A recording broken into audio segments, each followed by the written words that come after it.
Big announcement for my wedding. আমার wedding related সমস্ত কিছু এই ব্লগটার মধ্যে তোমরা পেয়ে যাবে। আমি কাকে ক্যামেরার জন্য বুক করেছি, কাকে মেকআপের জন্য, নেলসের, মেহেন্দি, আমার ডেকোরেশন কে করবে, আমার বিয়ের কার্ড, সমস্ত কিছুটা এই ব্লগটার মধ্যে আমি শেয়ার করব। আসসালামু আলাইকুম এভরিওয়ান, আমি সঞ্জনা। কেমন আছেন সবাই? আশা করছি অনেক ভালো আছেন। আমিও আলহামদুলিল্লাহ অনেকটা ভালো আছি। এই ব্লগটা আমি শেয়ার করব ভাবছিলাম বিগত আজ থেকে 15 দিন আগে, কিন্তু আমার একটু সময়ের অভাবে আমি এই ব্লগটা আপলোড করতে করতে আমার অনেকটা সময় লেগে গেল। যেহেতু ডেইলি আমাকে শ্যুটের জন্য বেরোতে হচ্ছে, কোনো না কোনো কাজ থেকে যাচ্ছে। যেহেতু সামনে বিয়ে আর বাড়িতে মানে বেশিরভাগ দিনটাই কাজে কাজে সময় কেটে যাচ্ছে। Big announcement for my wedding. আমার ওয়েডিং রিলেটেড সমস্ত কিছু এই ব্লগটার মধ্যে তোমরা পেয়ে যাবে। আমি কাকে ক্যামেরার জন্য বুক করেছি, কাকে মেকআপের জন্য, নেলসের, মেহেন্দি, আমার ডেকোরেশন কে করবে, আমার বিয়ের কার্ড, সমস্ত কিছুটা এই ব্লগটার মধ্যে আমি কিছু কিছু হলেও এত মানে আজ অবধি আমাদের যা কাজ হয়ে গেছে গুছিয়ে রেখেছি, সমস্ত কিছুটা কিছু কিছু করে আমি এই ব্লগটার মধ্যে শেয়ার করব। ফার্স্ট হচ্ছে আমার বিয়ের ডেট কত তারিখে হয়েছে, যেটা অনেকেই তোমরা জানো না। আমি একটা ডেট ফাইনালের ব্লগ বানিয়েছিলাম, সেখানে অতটা ক্লিয়ার করে হয়তো অনেকেই বুঝতে পারেনি, আর যারা একটু বেশি ইন্টেলিজেন্ট তারা বুঝে গেছে। তো প্রথম হচ্ছে আমার বিয়ের ডেট হচ্ছে 10 তারিখ লগন, 11 তারিখ আইব্রো ভাত, 12 তারিখ বিয়ে, 13 তারিখ রিসেপশন। মানে অক্টোবরের 10 তারিখ থেকে আমার বিয়ে স্টার্ট হচ্ছে পুরো 13 তারিখ অবধি।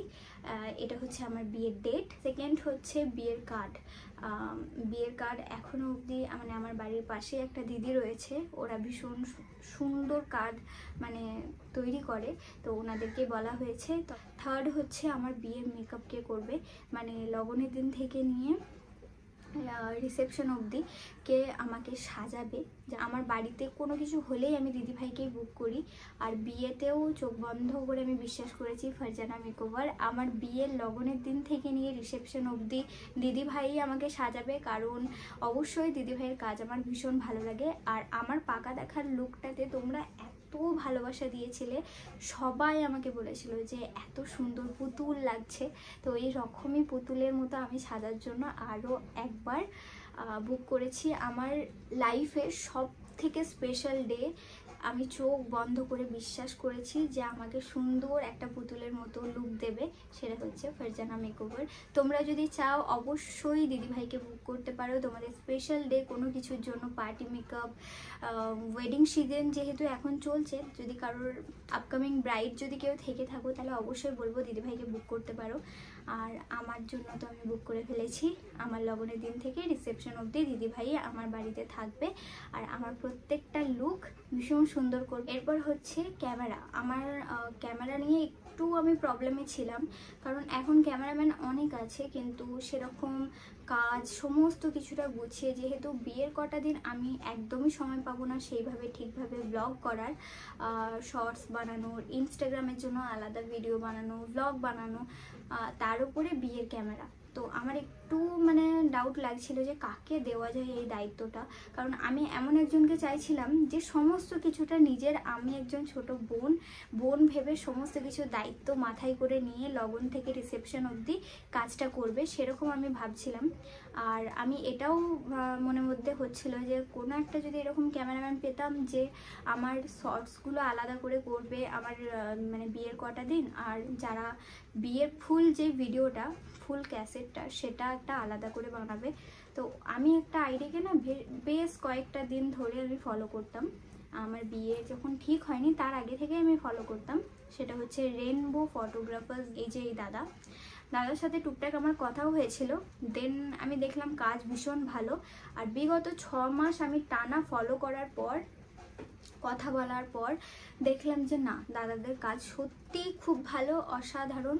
আর কথা বলে আমি ঠিক যেই রকমটা চেয়েছি সেই রকমই আমার সাথে কথা হয়েছে। আমার বিয়ের শর্টস আলাদাভাবে হবে, মানে রিলসগুলো আলাদাভাবে দাদাভাই তৈরি করবে, একটা বিয়ের ফুল ক্যাসেট একটা আলাদাভাবে হবে, পুরো ভিডিও আমি ঠিক যেরকমটা চেয়েছি। মানে দেখো, নর্মাল যাদের বিয়ে হয় তাদেরই তো ভীষণ টেনশন হয়, তার উপরে আমি অ্যাজ এ ক্রিয়েটার যেহেতু আমি ভিডিও ছাড়ি, তো সেখানে আমার বিয়ের প্রত্যেকটা জিনিস আমি আপডেট দিতে চেয়েছিলাম।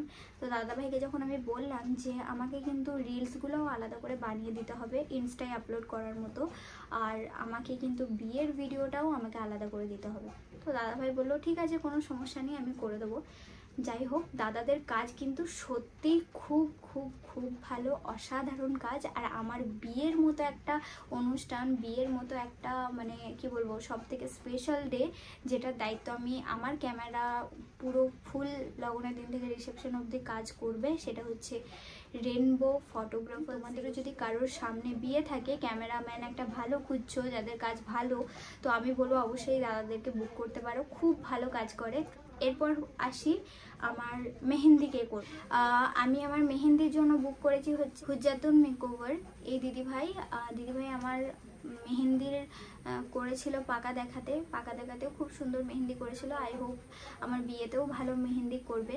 আরও দু একজনকে আমি চাইছি, যদি তোমরা কেউ ইন্টারেস্ট থেকে থাকো, মেহেন্দি আর্টিস্ট সেরকম ভালো কাজ পারো, তাহলে অবশ্যই আমাকে ইনস্টাগ্রাম আমার অফিসিয়াল আইডিতে মেসেজ করো, আমি তাহলে কথা বলে নেবো। এরপর হচ্ছে আমার বিয়ের নেলস করাবো কার কাছ থেকে। আমি একবারই নেলস করেছি, তাতেও আবার 2-3 ঘন্টা ছিল আমার হাতে, বকরিদের আগের দিন। সেটা হচ্ছে শ্বেতা দিদির কাছ থেকে। দিদিভাইয়ের কাজ সত্যি বলতে নেলসের কাজ খুব ভালো। আমি করেছিলাম, আমার তারপরের দিনই বকরিদ ছিল, না হলে আমি ওঠাতাম না, মানে নেলসটা তুলতাম না।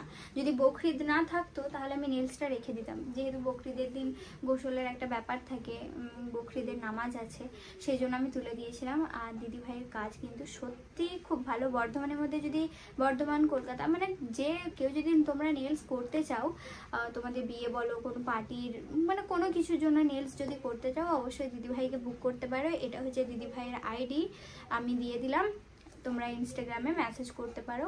আমার বিয়েতে নেলস করবে, এই যে। তো চলো, আর কি রইলো, হ্যাঁ ডেকোরেশনও আমাদের এখানে একজনকে বলেছি, আরও 2-3 জনের সাথে কথা হয়েছে। সো তার জন্য আমি যেরকমটা চাইছি ঠিক ডেকোরেশন, সেরকমটা মানে কেউ বলছে না যে পারবো, সেই সাহসটা আমাকে দিতে পারছে না, সেই জন্য একটু সমস্যা হচ্ছে। নাহলে আজকে আমি জানিয়ে দিতাম আমার ডেকোরেশন কে করবে। আর বাদ বাকি রইলো এই নিকানামা, বিয়ের দুপাট্টা, হলদি মেহেন্দি প্লেটার, তারপরে আরও অনেক কিছু রয়েছে, যেগুলো আমাকে ছোট ছোট স্মল যারা বিজনেস করে ইনস্টাগ্রাম আইডি অনেকেই পাঠিয়েছে, সেগুলো নিয়ে আমি একটা আলাদা ভিডিও বানাবো, সেখানে আমি জানিয়ে দেবো। ফুলের, বর্ধমানের মধ্যে ভালো কেক তৈরি করে এরকম যদি কেউ থেকে থাকো, আর ফুল মানে বিয়ের হলদির যে ফুলগুলো যদি কেউ তৈরি করো, বা বিয়ের মালা, এইসব জিনিসগুলো যদি কেউ ভালো তৈরি করে থাকো, আমার ভিডিও দেখে যদি কেউ থাকো সেরকম, তাহলে অবশ্যই আমাকে একটু ইনস্টাগ্রামে মেসেজ করো, সেই জিনিসটা নিয়েই মেসেজটা করো যে আমি এরকম ফুলের জন্য মেসেজ করছি, তুমি কি নিতে চাও বা এরকম। কেননা আমি না হলে অনেকে মেসেজ আছে তো আমি বুঝতে পারবো না। এই ব্লগটা অনেকটা বড় হয়ে গেছে আমি জানি, তবে একটু কষ্ট করে প্লিজ দেখে নিও। আমি জানি এই ব্লগটা অনেকটা বড় হয়ে গেছে, একটু কষ্ট করে দেখে নিও পুরোটা, আই থিঙ্ক তোমাদের ভালো লাগবে। আর বিয়ের সিরিজ কিন্তু খুব তাড়াতাড়ি স্টার্ট হবে, বিয়ের সিরিজ আমি পার্ট করে আপলোড করব, আই হোপ তোমাদের ভীষণ পছন্দ হবে। তো চলো, টাটা, বাই, আল্লাহ হাফিজ। সবাই ভালো থেকো, সুস্থ থেকো, সাবধানে থেকো, আর আমার ব্লগ দেখো, বেশি বেশি করে শেয়ার করো, ইনস্টাতে ফলো করে দিও, ফেসবুকে ফলো করে দিও, আর ইউটিউবে একটা সাবস্ক্রাইব করে দিও। টাটা।